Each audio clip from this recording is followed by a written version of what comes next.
Before you go, we're going to play a game called Elite QB or Not an Elite QB. I want to see exactly how many Elite QBs we have. Okay. This is the hackiest segment possible, but I actually, it's fun. I really like the cons because Russello and I always did the top 20, top 5 players. Yep. So maybe we'll do top 15, top 5 QBs, but okay. I think we would both have Allen and Mahomes and Brady and Rodgers and Herbert. So there's 5. Yep. I think Burrow is 6 for me. In this order or just in the pool? No, I'm just going through. Okay. I'm not ranking. I think Stafford has to be there because he won a Super Bowl. Agreed. And it was fantastic in big spots down the stretch. Yep.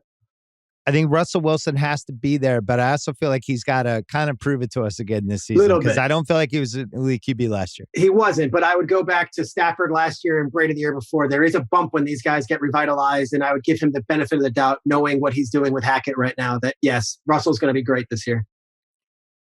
So how many is that? That's 8? That's 8. What do you do? I'll give you a name. What do you do with Dak? I'm going to keep going. Okay. All right. I want to play host. All right. Lamar?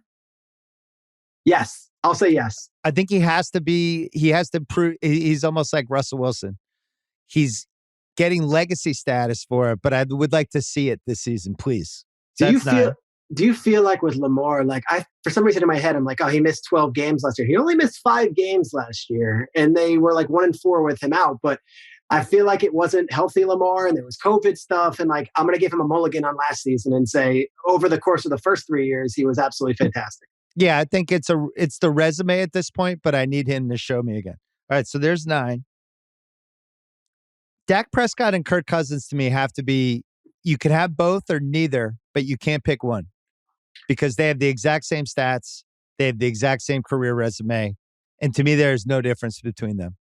Other than that, one plays for a famous team and the other plays for a famously tragic team. But you can have both or neither. I'm not allowing you to take one.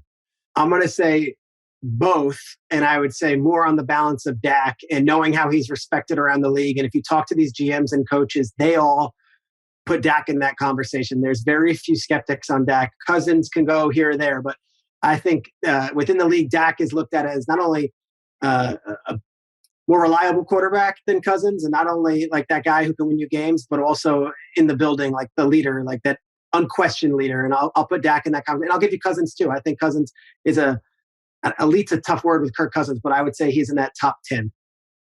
All right, I'm not gonna approve either of those applications yet. Okay.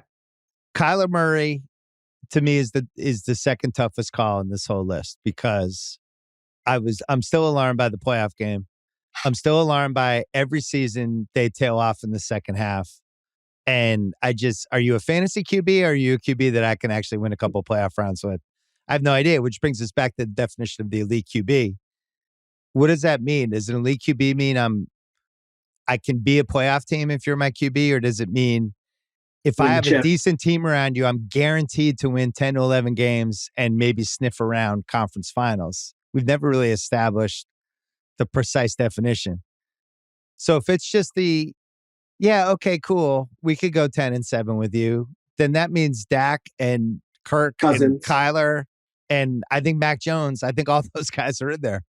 This to me feels like the cutoff line because Mac's the last piece of this. And fiscally, there are these discussions being had for all these guys because the second contract usually ends up now being $40 million. And you're like, if you're the elite guy, there's no question. We do this. We sign the deal. And with Allen and Mahomes, like it was done. And Lamar, the Ravens want to pay him. So that with Dak, there was a bit of a wait. With Cousins, of course, he got his. But like Kyler, the Cardinals have not forked over that $40 million offer yet. Maybe that's how you figure this out. I think it is. It's the second all of them contract. Usually get it. They usually get it.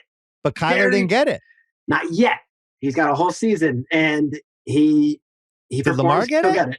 Lamar hasn't gotten it yet. They've offered it. They want him to take it. He hasn't accepted it. He wants to ride it out a little bit longer and see what the next contract is so he can top that one.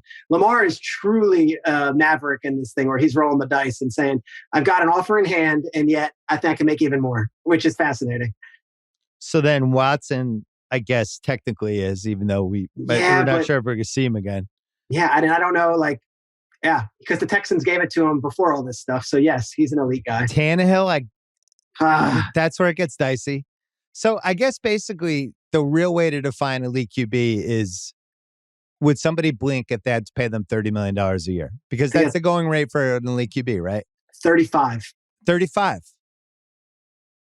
35. So it's probably somewhere between 10 to 15 guys, depending on how desperate. Like Jalen Hurts to me is not an elite QB because I don't think anyone's paying him $35 million. I don't think Jimmy G is. No. Matt Ryan, not anymore. Not anymore. You go around Lawrence, the board. not yet.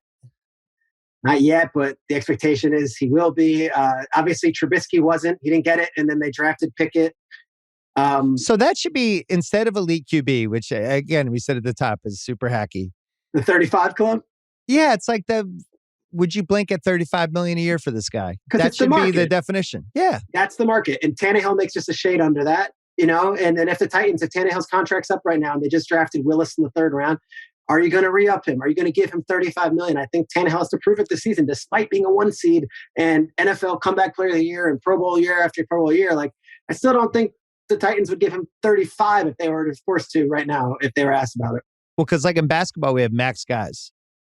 Are you a max guy or you're not a max guy? So football, maybe we just call it max guy, and the max would be like $35 million a year, which is, to carry in a salary cap, is pretty brutal.